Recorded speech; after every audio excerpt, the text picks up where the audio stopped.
Neața YouTubers, este ora 12 și nu am făcut nimic. M-am vesberit, că am avut reclamații, că am barba albă. Să continuăm cu proiectul. Deci,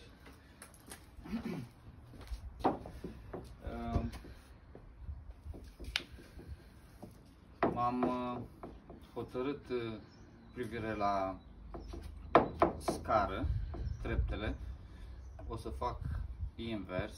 Era vorba aseară că o să pun asta în partea cealaltă, în partea asta, și o să am triunghiurile care o să le prind în șuruburi, dar m-am gândit mai bine și nu are sens, pentru că și asta o să susțină foarte bine.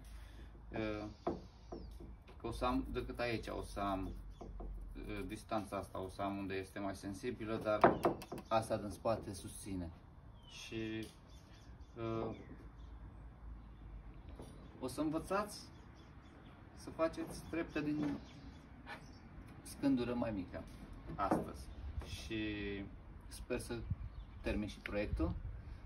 O să îmbrac totul, pentru că nu îmi va lua mult. O să decupez scândura, treptele, o să le decupez pentru că îmi trebuie 3 bucăți cu ampaia care este deja pusă, cu 2 bucăți. Asta va fi scara. O să decupez asta și ne vedem mai târziu cu când o să finalizez lucrarea. Hai, o zi bună, pa! YouTubers, asta este scara. După cum vedeți, este o reușită, cred, da? Și rămâne decât să o îmbrac. O să vină ceva de genul ăsta. Am tăiat deja câteva bucăți să le instalăm. O să vină cam așa. 1, 2. Asta aici. 1, 2. Bine, și aici în mijloc o să vină asta așa. Cam așa o să vină. Cred că o să arată bine. Da. Asta de aici. Mai dai una. Acoperă chestia asta. Și o să îmbrac totul, tot scheletul. Și cred că o să arată bine. Ne vedem la sfârșitul lucrării. Mersi. Salut! Am revenit.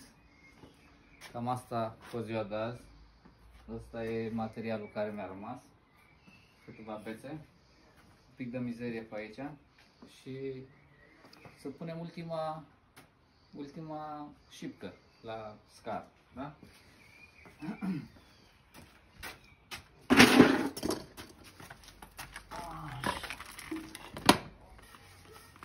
Punem pe ultima și job, da.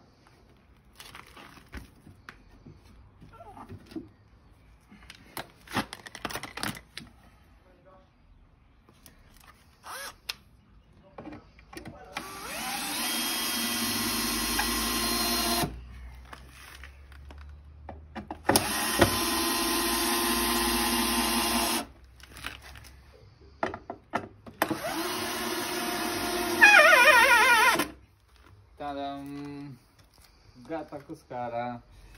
Stați să vedem un pic. Avem și volumbuc aici. Poate să ne uităm un pic la bulă dacă este dreaptă.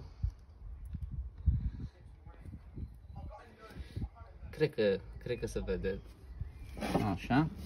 Avem și puțină vodcă, că s-a terminat lucrarea, acum putem să bem, că nu mai ne accidentăm, să ne tăiem degetele sau una alta. Salut! Și cam asta este. Cam atât pe ziua de astăzi. Încă nu am terminat. Mai este să încarc.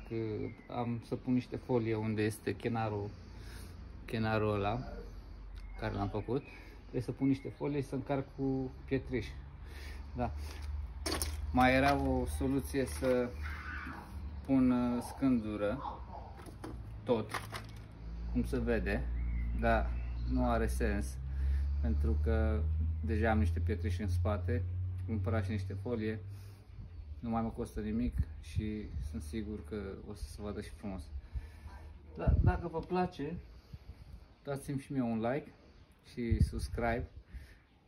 Cu ocazia asta am devenit și YouTuber și spre surprinderea mea am o grămadă de vizionări și am și câteva like-uri și 2 subscriberi și dați subscribe, abonați-vă și mai vin cu videoclipuri care nici nu vă așteptați.